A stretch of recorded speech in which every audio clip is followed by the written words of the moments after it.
ક્યાંય પણ હોય તો ઠાકોર સમાજના આગેવાનોએ એકબીજાને વિરુદ્ધ આક્ષેપો કરવાથી દૂર રહેવું જોઈએ।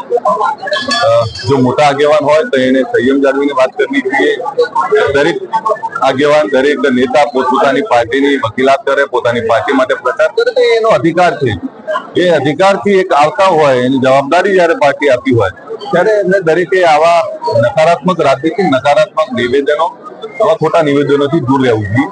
તમે તમારી રાજનીતિ, તમારી પાર્ટીની વાત કરો, એ અમે અમારી પાર્ટીની વાત કરી, પણ આ પ્રકારની સમાજ ઉપર અસર થાય પ્રકારના નિવેદનો ના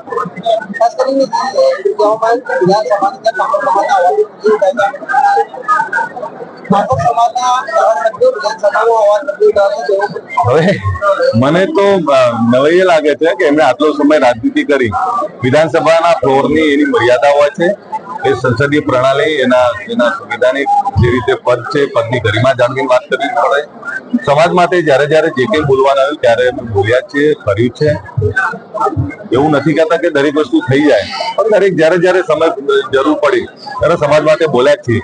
પણ મારી વાત એ છે કે કોઈ આગેવાન, કોઈ માણસ વ્યક્તિગત આગેવાનો માટે જે રીતના નિવેદનો કરે છે, આ પ્રકારના નિવેદનો ના કરાય। સમાજ આ ચૂંટણી લડાય છે, આ તો બાય ઇલેક્શન છે, બાય ઇલેક્શનમાં અનામત સીટ છે અને અનામત સીટમાં લડાય છે એસસી સમાજની સીટ, તો ઠાકોર સમાજના આગેવાનો માટે ખરાબ બોલીને શું ફાયદો છે? એ રાજનીતિ એવી સહન કરતા શીખવું પડે।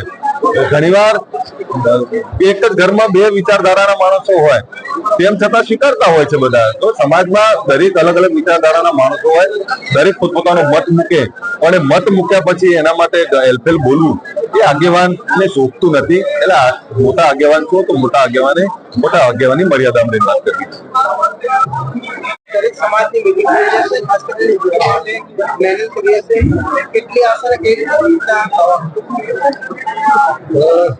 કડી વિધાનસભાની ચૂંટણી જ્યાં સુધી વાગશે ત્યાં સુધી બક્ષીબંધ મોરચાના પ્રદેશના અધ્યક્ષ તરીકે અને મહેસાણા જિલ્લાના કાર્યકર્તા તરીકે દરેક ચૂંટણીમાં નાના નાના સમાજોને ભેગા કરી અને મોદી સાહેબની જે નીતિ રીતિ છે, સૌનો સાથ, સૌનો વિકાસ, સૌનો વિશ્વાસ અને સૌનો પ્રયાસ, એ નિયમને અંતર્ગત બધા જ સમાજોનું સમર્થન ભારતીય જનતા પાર્ટીની સાથે છે।